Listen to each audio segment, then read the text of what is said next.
Halo para penikmat kisah, kembali lagi di channel Laksita Genji Official.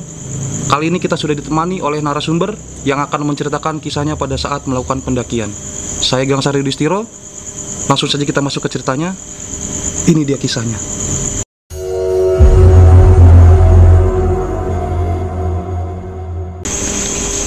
Oke, kali ini gue sudah bersama narasumber yang akan menceritakan kisahnya pada saat melakukan pendakian.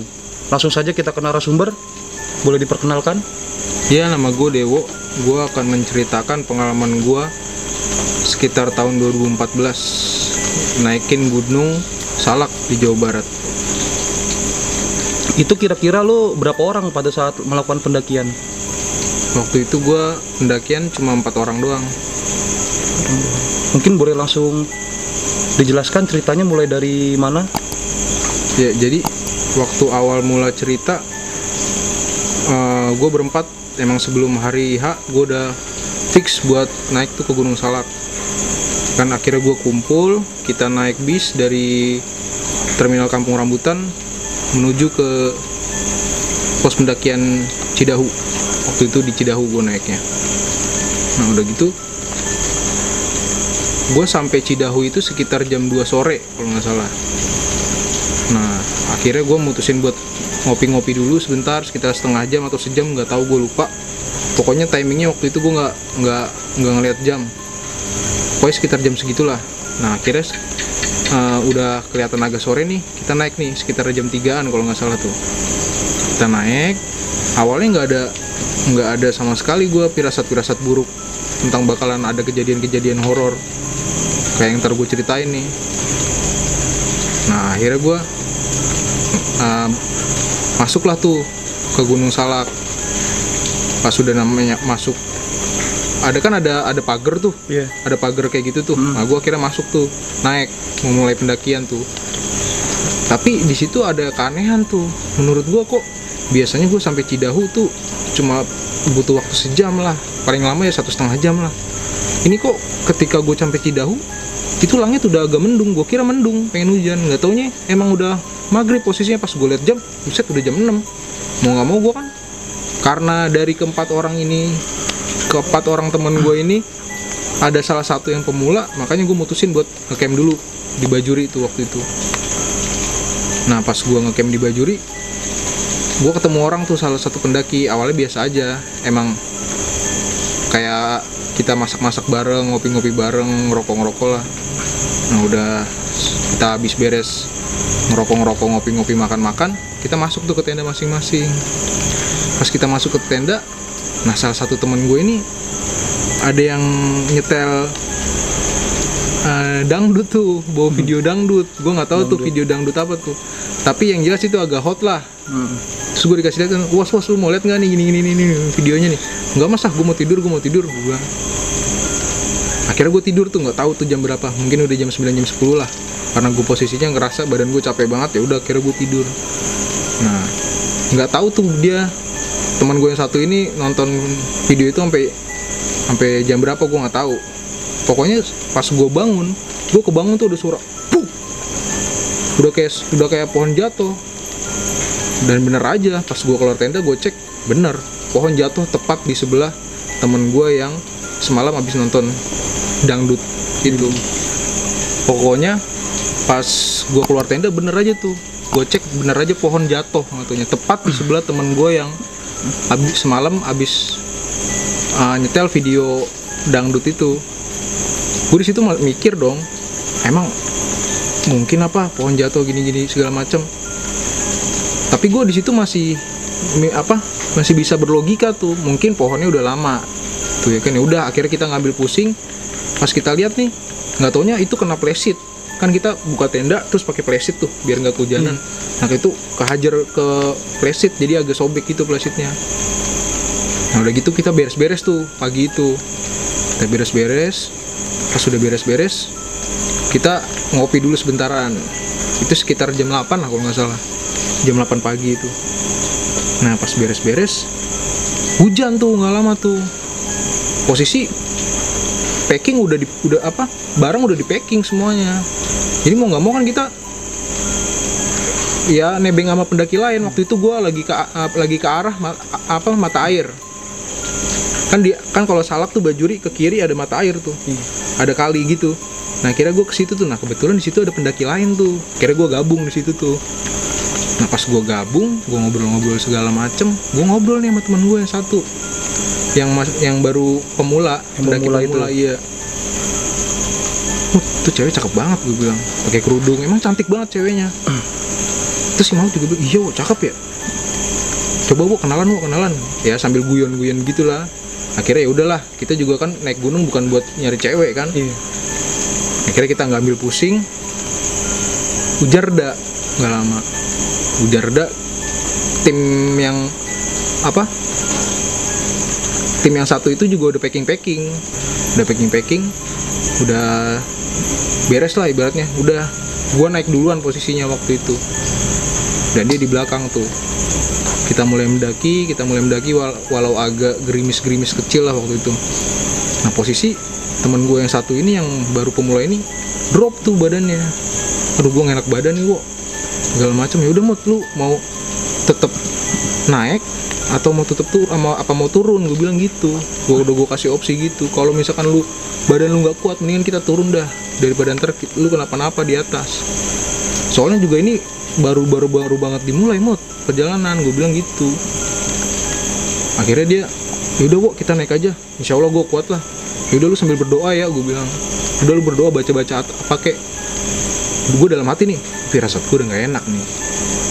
Nah gak lama gue disalip tuh sama rombongan itu tuh, yang pada saat lo ngelihat cewek itu. Karena kan posisinya kita semua nih nemenin Mahmud nih, karena kan Mahmud waktu itu agak drop ya kan. Udah dia akhirnya naik duluan tuh. Nah pas udah naik duluan, udah ketinggalan jauh lah. Kira gue naik tuh pelan-pelan di pertengahan jalan hujan lagi. Kita buka playset yang tadinya sobek tuh sampai pokoknya benar-benar kacau dah kondisinya waktu itu. Tapi Mahmud nih tetap kekeh pengen ke puncak nih. Pokoknya kita ke puncak. Gue mau ngeliat puncak kayak apa. Ya udah Mut, kalau kayak gitu sini tas lu biar dibawain dah sama Cacing, kalau enggak sama Mas Tatit. Ya udah. Akhirnya tasnya dia dibawain, dia cuma bawa badan doang tuh. Jalanlah kita terusin perjalanan. Belum sampai pos Bayangan, itu tuh gue udah kayak denger suara, ngapain kalian di sini? Cuma samar-samar, di samar-samar nggak jelas itu, enggak, samar-samar doang. Gue sambil dalam hati, mohon maaf kita cuma naik doang di sini, kita nggak mau nyari aneh-aneh segala macam. Kalau teman saya ada yang salah, mohon maaf, gue bilang gitulah. Pokoknya gue minta maaf lah tuh sambil dalam hati. Sambil gue naik sampailah gue di pos Bayangan tuh. Kondisinya Mahmud itu udah bener-bener ngedrop di situ. Gue tanya lagi, Mut, lu gimana? Lu udah kayak gini, mendingan kita turun dah. Udah gue paksa turun, enggak kita tetap lanjut aja ke puncak. Akhirnya gue ngecamp tuh di pos Bayangan itu. Puncak Bayangan sebelum puncak tuh, gue inget banget tuh. Akhirnya gue ngecamp, gue buka tenda. Gue cerita tuh, Mut, lu emang lu sering kesakit kayak gini, emang lu fisik lu emang agak kurang? Gue bilang harusnya sih enggak, orang gue sering olahraga, katanya gitu ya kan. Nah pas udah agak malam, gue masak ngopi segala macem, udah beres tuh. Akhirnya gue tidur dah tuh, kita semua tidur. Besokannya kita lanjut tuh muncak. Sama posisinya Mahmud masih ngedrop waktu itu, ngedrop banget. Akhirnya kita maksain tuh pelan-pelan. Sekarang orang mana ada sih muncak ke Salak 2 hari begitu, 2 kali ngecamp. Gue lanjut tuh ke puncak. Pas udah sampai puncak itu sore, gue lagi sore jam 4. Kabut udah mulai turun. Oke, mungkin bisa dikenalin temen lo satu-satu yang pada saat itu ikut pendakian. Jadi temen gue ini kita ini berempat. Gua, temen gue ada yang namanya Cacing, ada yang satu lagi namanya Mahmud, ada lagi satu lagi namanya, gue biasa manggilnya Mas Tatit. Nah ketika pagi kan puncak Bayangan tuh, gue di puncak Bayangan ngecamp. Posisinya gue mikir, ini tenda mau gue tinggal, tapi jarak masih lumayan jauh nih untuk orang yang kondisinya lagi nggak fit. Akhirnya gue pikir yaudah kita bawa aja semuanya tenda. Gue ngerinya ada apa-apa di puncak atau di jalan, mendingan kita bawa aja tenda buat safety kan. Nah, berarti memutuskan ke puncak dengan membawa peralatan ya? Iya, peralatan lengkap gue bawa semuanya, nggak ada yang gue tinggal di puncak Bayangan. Akhirnya gue lanjut tuh jalan, start perkiraan jam 9, kalau nggak jam 10 lah itu. Mahmud masih ngedrop posisinya, gue mikir nih, ini pasti sampai puncak bakaran ngaret lagi nih. Nah, bener aja, pas sudah sampai puncak itu kondisi udah jam 4, kabut udah turun. Gue mau ngelanjutin turun, gue mikir teman gue sakit, nggak mungkin gue tembusin langsung turun ke bawah. Akhirnya gue ngecamp lah di puncak lagi tuh, di puncak Salak. Karena gue tanya si Mahmud, Mut, kira-kira lu kuat nggak kalau turun? Tapi gue belum dapat foto di puncaknya, yang bagusnya. Kan ini posisinya lagi kabut begini, nggak kelihatan. Ya udah, berarti lu mau ngejar besok pagi ya, biar foto lu agak bagus. Iya, gue mau coba besok pagi lihat cuacanya kayak apa. Semoga aja bagus, biar gue bisa punya kenang-kenangan. Ya udah, akhirnya gue ngecamp lagi tuh. Gue buka tenda jam 5. Mahmud langsung gue suruh istirahat. Nah, posisinya di situ ada pendaki lain tuh, berdua gue jadinya, 2 tenda tuh saling berhadapan. 2 rombongan berarti? Iya, 2 rombongan, cuma dia sendiri, cuma dia sendiri. Nah, akhirnya gue bilang, Cing, daripada lu di tenda gue, mending lu bareng aja tidur sama dia. Gue bilang gitu.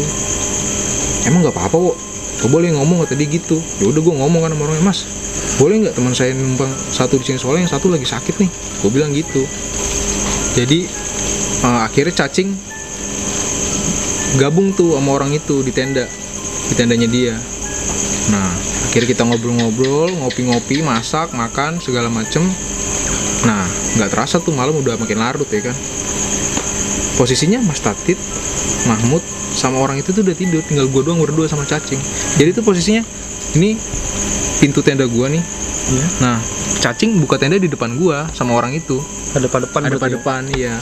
Gua ngobrol tuh. Aduh, gua kalau inget itu bener-bener merinding gua asli. Kenapa emang bisa lo merinding kayak gitu? Iya, jadi pas gua lagi ngobrol, tahu-tahu gua kok ngeliat kayak ada asap. Kayak asap, cuma bukan asap gitu, asap tapi ngebentuk gitu. Di sampingnya cacing. Posisi kan cacing ngadep ke gua, jadi nggak kelihatan dong. Di sampingnya dia gini, di samping tendanya dia lah, gini lah. Posisinya di sebelah sini. Itu pocong gede banget, Dis. Yang lo kira pertama asap itu? Yang gue kira pertama asap, awalnya asap. Tapi kok makin lama kok makin kayak padet gitu, kayak orang vape gimana sih? Asapnya kayak gitu. Nah, itu nyerupain bener-bener pocong, tinggi banget, mukanya hancur banget.